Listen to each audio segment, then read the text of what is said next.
everyone, and welcome back to the RMTV Women podcast. This is episode 93. Amy, how are we today? Absolutely fabulous. How are you? Hi. I'm a bit tired today, I won't lie. Yeah. But live long and prosper. All that shopping this morning. Sorry. I know, well, it's the first time that I've properly gone. I went into town the other day, but didn't really browse, do you know what I mean? I just kind of went into two shops and was like, I've had enough now, I'm gonna go home. Yeah. But today I went with the fam and had a bit of a look around. Wore our masks, as we should. Yeah. There was actually so many people, because obviously so many people are still furloughed, which is pretty upsetting. But you can just tell that there's so many people that are just taking kids out because they need to do something. Yeah. But it wasn't as bad as I thought it was going to be, but it was still busy, I guess. Yeah. I was like that. Yeah. I was like that when did we go Saturday? Even we went half an hour before they closed because we were not going to be as many people. And my sister was only taking some bits back that she got the day before anyway. So I was like, I'll just come with you for a nose. And there was still it wasn't chocker because there wasn't that many people there. But I think because you haven't been in that environment for so long of seeing so many people in one place, literally, that you're just a bit oh my God, there's loads of people here. I know, you're so used to just seeing your close family, and then it's weird. The whole social interaction thing now after so long is a weird thing. I feel I'm so conscious about walking around, walking too close to someone, so your mind's always on that's probably why I'm so tired, because my mind's just been on alert all the time, walking through things. But no, yeah, I think it was better than I thought it was going to be. I thought it was going to be more stressful and more I don't know, but it was all right. I wouldn't do it again anytime soon. Yeah. But yeah. I'm going to wait a few weeks to go to the shops. Yeah. Properly, probably. Yeah. But yeah. I would.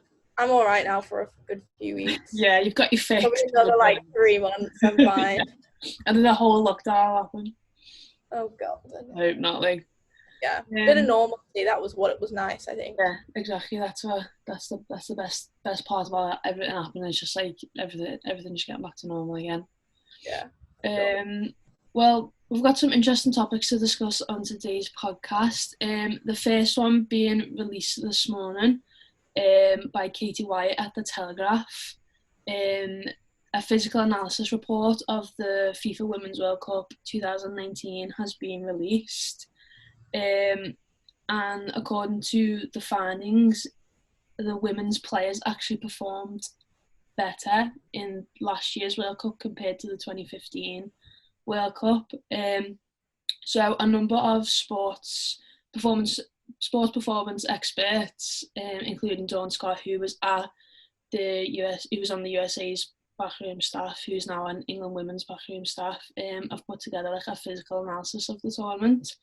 And the findings showed that out of 436 players and 24 countries monitored throughout the tournament, all the players performed basically quicker. They were all faster than the previous tournament. It's quite it's a weird article to sort of read through, because there's a lot of things that you've got to try and understand about it, and obviously we're not sports performance experts, so I was just sort of reading some of it and was like, oh, okay, yeah, that's cool, but what does it actually mean? But we'll put the link in the description and you can have a little look at it yourself. But yeah, just mad that I think it shows. I think for me the first thing that I thought about was, well, obviously women's football's evolved within those 4 years in terms of the clubs have gotten better, if you get me. To training facilities and more money being put into the game compared to some of the players in the 2015 tournament. Yeah, I think that's probably the thing that sticks out the most, and then equally that we're actually at the stage where people are taking note, and there's actually a way of tracking these, whereas probably in 2015 there wasn't even the idea to sort of really closely track what the players are doing and how they're performing physically. So I guess the game's come on in that sense as well, as the resources and the technology available, and the interest to want to see whether these players are are improving. So that's probably another thing that you sort of look to and go, oh, that's so good for the women's game that they can now start using this to like better their own performances and throughout each team. And it definitely shows like the whole game of women's football is changing. Like, you get the whole cliches, oh, women aren't quicker, women aren't blah, blah, blah, blah. But it's nice to sort of make that comparison, not between women and men. You're comparing them to how they were before and actually saying, look, there's now a difference. And that should sort of be commemorated for. And they've not just tested the USA and the England teams, the Sweden teams, or the Netherlands teams. They've tested every single team, including the ones that are underdeveloped, like Thailand, for example. They've tested all of them. So to see there's been a wide range of improvement, I think equally it shows it's across the board and not just at the countries that are investing more in it. Yeah, definitely.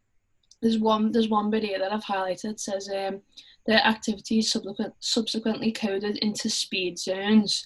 So more players reach zone 5, which is any speed above 23 kilometers an hour compared with previous tournaments. So it was England and USA who were like the quickest two teams. They're like the most players achieving zone 5. So like I think obviously in the semi-final as well, like Netherlands obviously went to the final as well, so their team's gonna have higher achievements than others because obviously it's tracked throughout the whole tournament. So those ones who went out in the first round obviously aren't gonna have that much tracked. But yeah, I think it just highlights how important it is to have someone like a Dawn Scott on your team as well, who's like willing to track this type of stuff to help follow the improvements on and be able to give tips and tricks on how people can improve, further. In the 2023 World Cup, how's it going to be then compared to last year's one? Same like maybe for the Euros, they'll do the same thing, even for the Olympics. Yeah, for sure. I think it's maybe highlights how important the whole sports science sector of not just football but sport in general, to have the ability to sort of compare and contrast how to improve. I think the aim and what I think women's football is focusing on at the moment is how can we improve, and by improving the standards, you're improving the amount of people that watch it, you're improving the amount of people that engage in it, you're just boosting the whole feel around the sport. And like I think we know how important sports science is to women's football, even in the sense of the amount of times we've talked about ACL injuries and things. Like, as a footballer, you are more prone to certain types of injuries, and that's where sports science comes in and tests it and tells you how you can reduce that risk. So even in that aspect, it's a massive part. And then when we're looking onto something else, which is speed, like it's another massive part of it. And I think in order for the game to progress even more, sports science has to become a core of football and has to be introduced in every single way that it possibly can. And by bringing in the best people, and especially in like England's case, Dawn Scott's probably the best person you could have got in for the job, coming from helping the USA win as many World Cups and as accolades as they have. Like, you can't really get any better than that. So we need more of those Dawn Scotts in the game to improve the physical fitness of the players, and therefore it's sort of a domino effect after that for the game to grow in. Yeah, definitely. Well, like I said, we'll put the link in the description to the article so you can go and have a read of it yourself. Highly recommend reading it as well. It's really interesting stuff.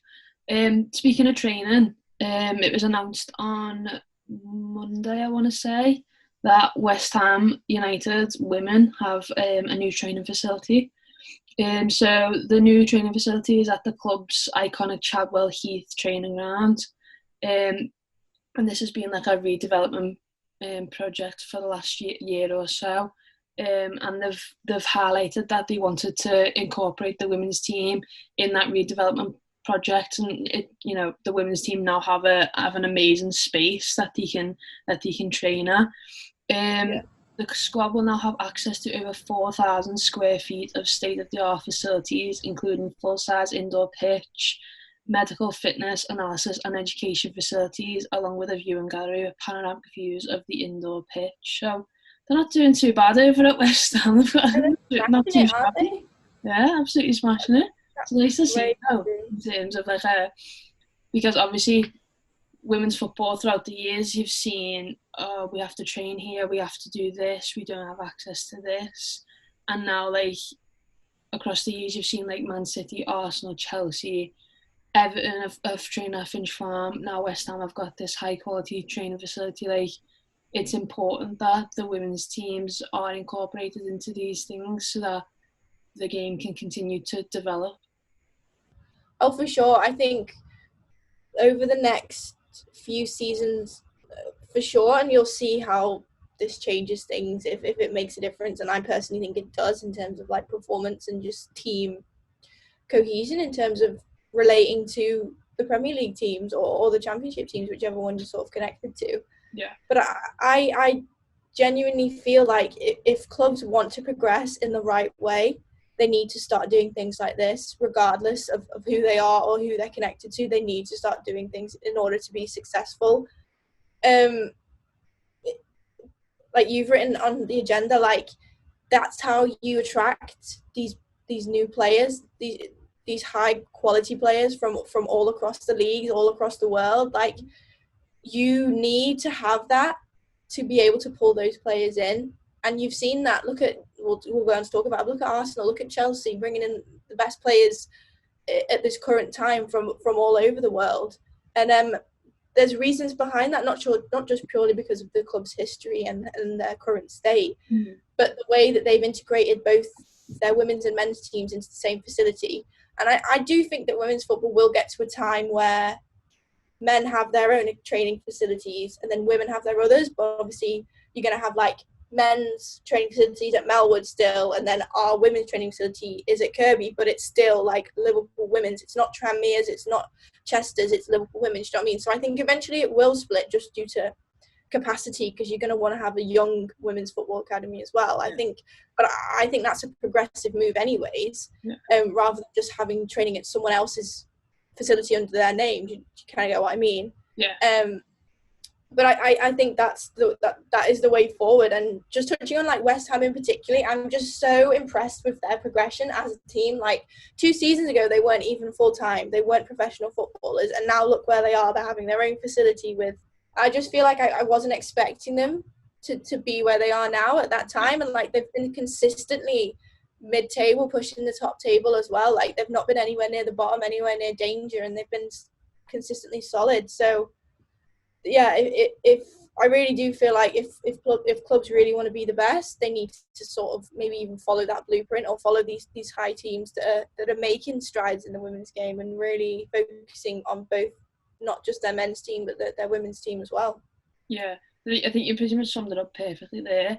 I think obviously we can only look at it from like a Liverpool women's perspective, because obviously that's the team we follow and we know more about them than any other club in the league. But that was a factor in I think, especially for Sweetman-Kirk, in her not wanting to leave, but obviously because it was a mutual decision between both the club and her. But it was a factor that she highlighted after she left, that, well, why wasn't the women's team being incorporated into this new multi-million-pound complex being built at Kirkby?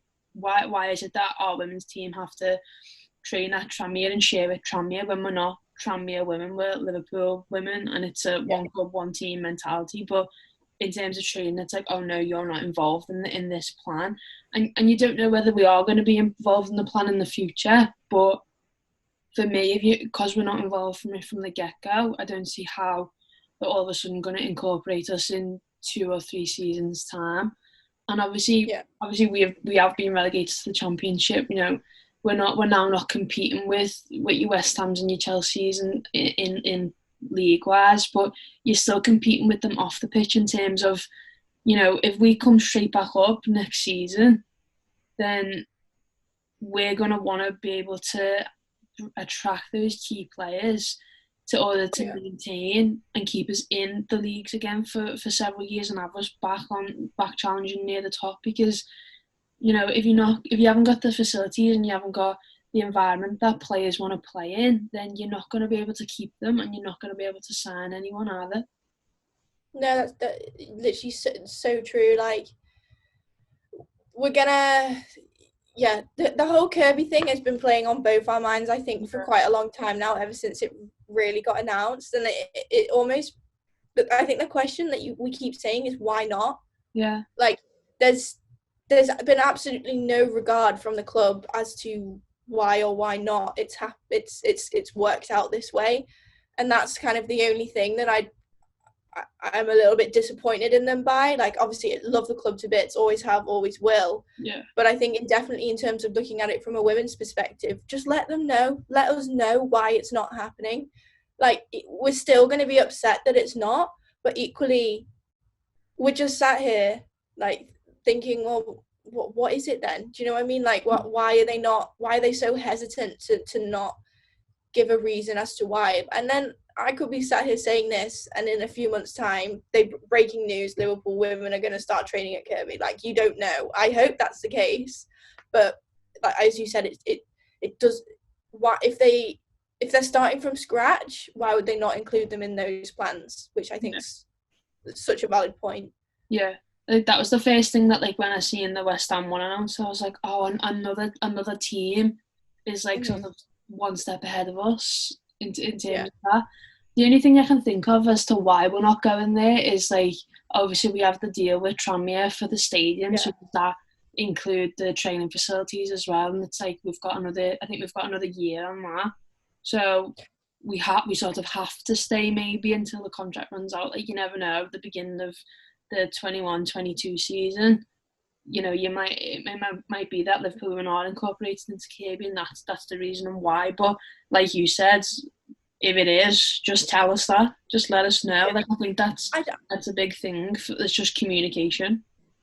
Yeah, I don't see an issue with announcing that they're going to be included with the plans, and I don't see an issue with that conflicting the fact that we still have 1 year left with Tranmere. You can plan for life without Tranmere, cheers ground, you know what I mean? Like, you don't have to absolutely drag them through the dirt about it. You just say, we have 1 year left with Tranmere, but we have plans to do this. Do you know what I mean? Like, it doesn't have to be completely, oh, we're done with Tranmere now, whatever. Like, I don't see an issue with being like, okay, yeah, we've got 1 year left with Tranmere, but we are looking to incorporate the women's in this. I don't see that as, it might be. I'm not a legal expert in the slightest. Couldn't tell you a thing about it, but that's just my personal opinion on what I would see as being a positive way of doing it. Yeah, no, definitely. Talking of, like, high profile players, Arsenal have been a bit busy this week so far. They've announced 2 Australian internationals in Steph Catley and Lydia Williams have added to their squad. So Steph Catley's a defender and Lydia Williams is a goalkeeper, for those of you who don't know. Both played for Melbourne City over in Australia. Both have played in the NWSL as well. So very, like, high profile players in terms of, like, Australian women and over in those leagues, and then also, you know, just experience at the same time. I think that's 2 very good signings for Arsenal. But I think, as we touched on, like, earlier, it's nice to see international players seeing the WSL as a league that they want to play in. I think for a while the NWSL has been the go-to for a lot of, especially, like, a lot of Australian and international players. But now they're seeing the WSL as, like, as a place that they want to be. Yeah, I think it's kind of developed from probably Sam Kerr coming over. Yeah. Same with, like, Caitlin Ford as well. She plays for Arsenal. Hayley Rasto as well. I definitely think it's an Australian thing, and I'm more than happy with that, in all honesty. Because I love the Matildas team in general. Like, it's a brilliant and high quality team. But as you said, like, it's really nice to see that teams are now starting to look at the WSL as an end destination and not a fleeing area.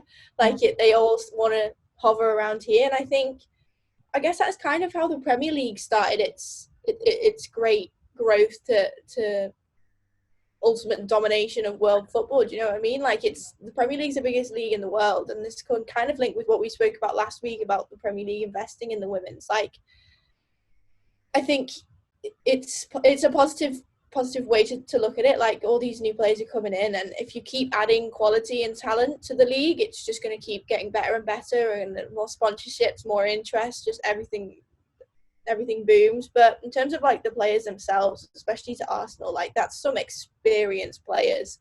I looked them up before because I didn't know too much about them. I looked them up, and the amount of clubs that they've played for that are top quality, like Reign, Orlando, Houston, they've been across the US and across Australia. So yeah, I think you've got to say Joe Montemurro's had a massive influence on those signings and a big pull, and I think a lot of players want to play under him, and they see his Arsenal philosophy. So I think he's had a massive role to play in bringing those kind of players in. But it's great to see just the quality of the league go up. That's all a fan of women's football wants to see. Yeah, I'm like as a football fan in general, I'm like heartbroken that Liverpool have been relegated, because we now don't get to see, like, obviously we can watch these games. You can still go to some of them. Yeah, like I'm a big Hayley Raso fan because of like the Portland connection. So I've already said to Sarah, listen, I'll be at an Everton women's match. I won't be supporting them, but I'll be there just to like see it. Like for example, Everton versus Chelsea at Everton's new ground. I will be there to see Sam Kerr and Hayley Raso. Like, I won't be there to support those teams. I'll just be there to support those players and see. We'll just have a Sam Kerr and Hayley Raso sign. Like, I just feel like that's who I'm following in the league. So, but yeah, like, it's the same. Like, obviously we touched on Lucy Bronze and Alex Greenwood coming back to the league at the end of last week's podcast. Like, they want to come back to the WSL for a reason, do you know what I mean? Like, they see that as, like, a better league. Like, they're currently playing for Lyon, who are, like, one of the best women's teams. I've won and they've been on good money as well. Yeah, I've won how many Champions League back-to-backs, leagues. Like, they were literally, like, they're one of the best clubs in the world. And yet they still want to, I think, especially for a player like Lucy Bronze, who's, like, one of the most high-profile players in the women's game now, she sees, I'd rather go back and play for Man City. And it might be the pull of, coming back to England and family-wise and whatnot. But still, like, she probably would have had offers from other international clubs, like, especially in, like, the Spanish league as well. Yeah, in, like, the Spanish league, they're really building something special. So I'm sure a club like Barcelona or, like, Athletically, or even the new Real Madrid side would have been like, yeah, you can come and play for us. Here's how much you'll get.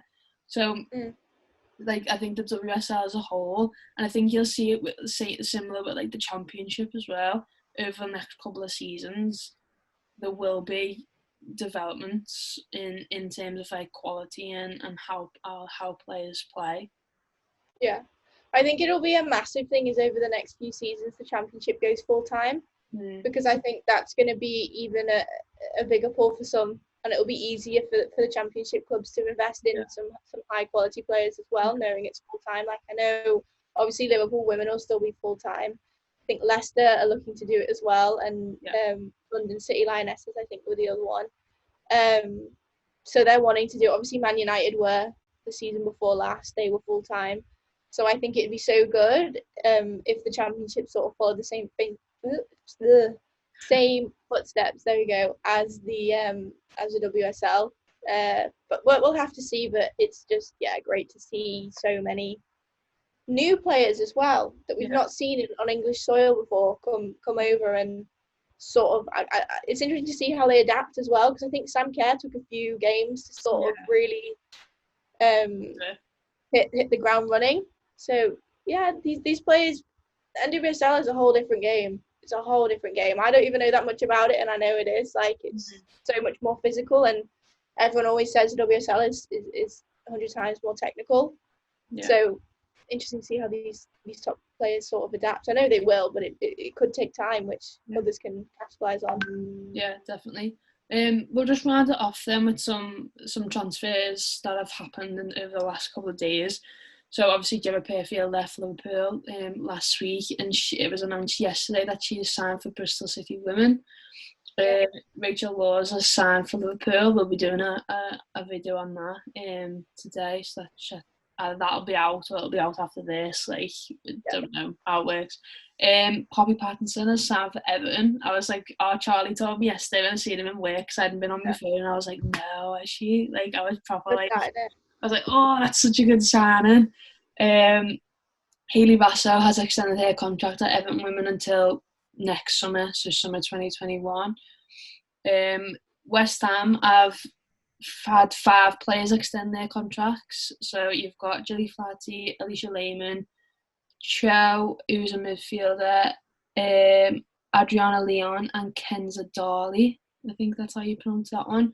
And then another one that I was surprised that I saw last week, or might have been Saturday, was that Ramona Bachmann has left Chelsea to sign for PSG. I'm not surprised in terms of why she's going there. I was just like, oh, like that's a bit of a... You wouldn't have expected her to be let go by Chelsea. I disagree, actually. I just feel like out of all of the players that they have, she was the one that I thought was going to go, because obviously Niamh Charles has just signed as well, who's a winger. And I just feel like everyone is sort of favoured over her. Like, obviously you've got Sam Kerr, you've got Beth England, Frank Kirby's going to be coming back. Like, there's not a lot of time. There's not enough game time for all of those players to get consistent games. So she's probably thought, like, I need to go somewhere now where I can get full game time at still a top level. Like, I don't know much about the French league, and I'm not too sure how like competitive that is. But obviously PSG are a big team, so that's why I did kind of think when Charles went there, and even when Sam Kerr went there originally, like I didn't know how much Bachmann was actually going to play. Like, obviously she's a great player, but she's not really featured as much the last few weeks since these new players have come in. So that's why I was sort of like, like maybe she is going to go. And obviously she has now. But yeah, there's been so much movement in this last week on transfers, so much, which I'm shocked about. I know. The window literally opened and it was like, here's 5,000 transfers, and you're like, oh my god, like what's going on? It's hard to keep up. Like, obviously we're predominantly focused on Liverpool, so thank God we didn't have to like drop all the news about all the clubs, because I just feel like we'd never be off social media. Yeah, like literally, like just constant tweets every 5 minutes, just like this person, like constantly on your phone. Like, I could not cope with that. Yeah, well, it'll be interesting. Obviously, with the window's still got a while until it closes, so really interesting to see if there's any more transfers. Hopefully, from a Liverpool perspective, we'll see a few more players come in. And yeah, it'll just be interesting to follow, I think. But yeah, thank you very much for watching. Let us know your thoughts in the comments below. Remember to check out the article by Katie Wire. Let us know your thoughts on Arsenal signing 2 top internationals and all the other transfers that have happened over the last couple of weeks. And NWSL video will be out tomorrow, as some fixtures are being played this evening. Like we said, we're going to do a Rachel Laws video, so that'll either be out or be going out shortly. And yeah, just check out the channels, social medias. But yeah, thank you for watching, and we will see you all very soon with a new podcast. Bye.